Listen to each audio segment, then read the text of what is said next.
अनंत कल्याण गुण संपन्न भक्तवांछाकृतर भक्त वत्सल शरणागत वत्सल असरन शरण आरती हरण श्री रघुनाथ जी की महती कृपा से आज के इस प्रेरक पुष्प कार्यक्रम में आप सभी श्रोताओं का हार्दिक स्वागत है।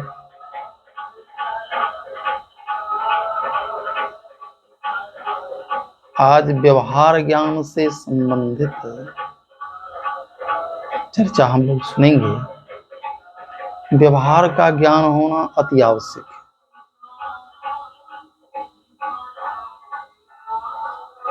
शास्त्र कहते हैं दया सर्वभूतेषु, सर्वभूत प्राणियों के प्रति दया का भाव होना चाहिए। दया धर्म का मूल है। पाप मूल अभिमान तुलसी दया न छाड़िए जब लगी घटने प्राण।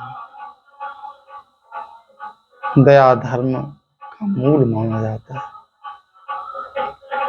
आइए व्यवहार ज्ञान से संबंधित एक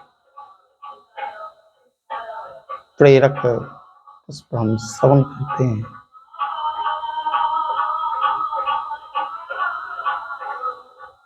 एक चिकित्सक रोगियों की चिकित्सा दयापूर्ण बर्ताव के साथ करता था। वह उसमें अपने इष्ट का दर्शन करते हुए सेवा करता था, उसका इलाज करता था। उसका यश सर्वत्र फैल गया। दूर दूर से रोगी उसके यहाँ आने लगे और रोग मुक्त होकर वापस जाने लगे। एक गरीब व्यक्ति भी वहां आया। जब उस गरीब को डॉक्टर साहब ने देखा तो वे समझ गए इसका सबसे बड़ा रोग इसको भोजन नहीं मिल रहा है, भोजन की कमी के कारण यह बीमार है। उन्होंने उसे बढ़िया बढ़िया खिलाना शुरू किया, एक आवाज दे दिया, इतने बढ़िया बढ़िया खिलाते, अच्छी अच्छी बातें सुनाते। धीरे धीरे वह भला चंगा हो गया, खूब स्वस्थ हो गया और चिकित्सक साहब का यश गाते हुए अपने घर चला गया। जब अपने घर पहुंचा तो गांव के लोगों ने पूछा कि तुम तो बीमार थे, कमजोर थे, लाचार थे, इतने स्वस्थ कैसे हो गए? उसने कहा कि एक चिकित्सक बहुत दयालु हैं, उन्होंने मेरी चिकित्सा की, मुझे खूब बढ़िया बढ़िया खिलाया और मैं उनकी सेवा से हृष्ट पुष्ट हो गया। आज स्वस्थ होकर अपने घर लौटा। इस बात को उस गांव का एक धनी व्यक्ति सुन रहा था, जो काफी मोटा तगड़ा था, लेकिन उसे चलने में दिक्कत होती। उसने सोचा कि मैं भी अपने रोग का निदान जाकर चिकित्सक महोदय से करा लूं। इसी इच्छा से वह चिकित्सक के पास पहुंच गया।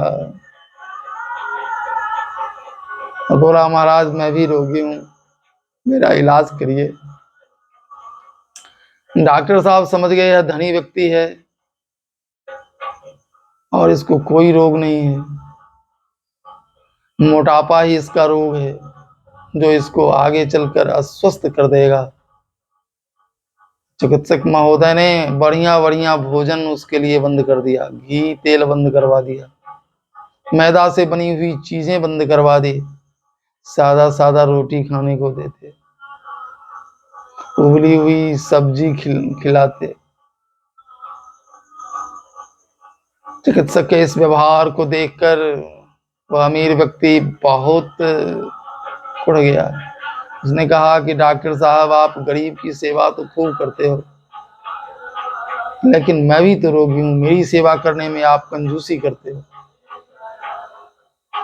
मुझे आपने बढ़िया खिलाने के बदले उबला हुआ खिलाना शुरू कर दिया, क्या यह ठीक है? चिकित्सक महोदय ने कहा, श्रीमान आपका शरीर बहुत मोटा है, आगे जाकर अनेक बीमारियां आपको घर कर लेंगी। आप कभी ब्लड प्रेशर के शिकार हो जाएंगे, डायबिटीज हो जाएगा। तो मैं चाहता हूं कि आपको पतला दुबला थोड़ा कर दूं, इसलिए उबली हुई सब्जी खिला रहा हूं, और इस तरह आपका स्वास्थ्य अच्छा हो जाएगा। मैं भेद नहीं कर रहा हूं, जिस रोगी के साथ जैसा व्यवहार होना चाहिए वैसा व्यवहार मैं कर रहा हूं। जो गरीब रोगी है उसके साथ बढ़िया भोजन खिलाकर मैं अपना अच्छा व्यवहार प्रकट करता हूं, और जो काफी मोटा है, ताजा है, लेकिन आगे रोगी हो जाने का भय है, उसे अब उबली हुई सब्जी खिला करके स्वस्थ करने का प्रयास करता हूं। यह व्यवहार का भेद नहीं है, यही व्यवहार का सच्चा ज्ञान है।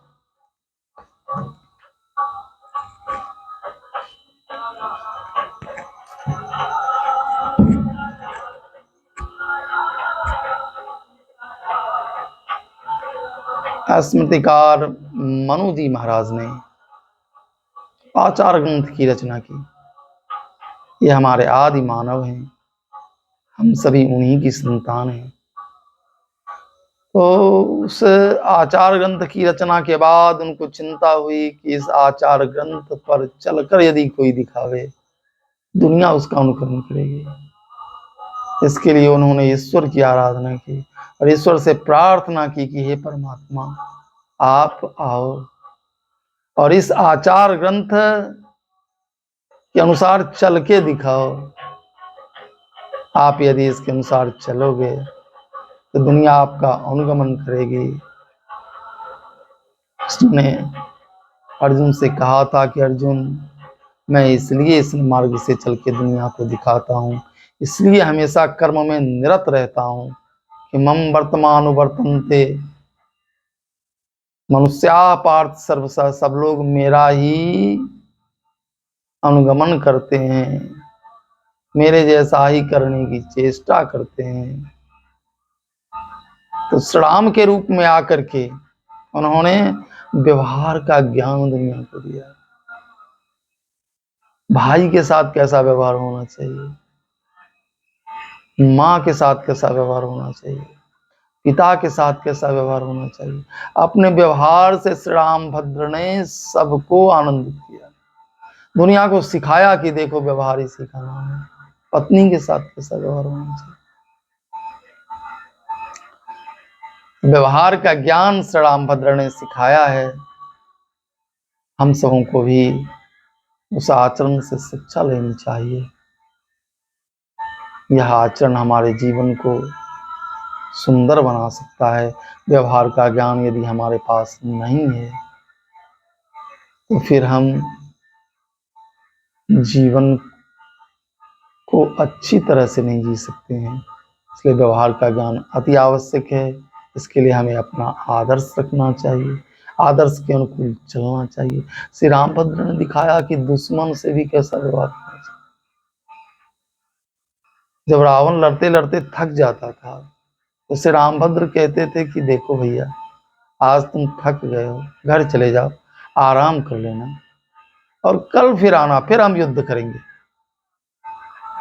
लंकेश जब घर वापस लौटता तो अपनी पत्नी मंदोदरी से कहता कि मंदोदरी, मैं श्री राम को शत्रु मानता हूं, लेकिन श्री राम मुझे शत्रु नहीं मानते, वे मेरा भी भला चाहते हैं। मैं थक जाता हूं तो मुझे आराम करने के लिए कहते।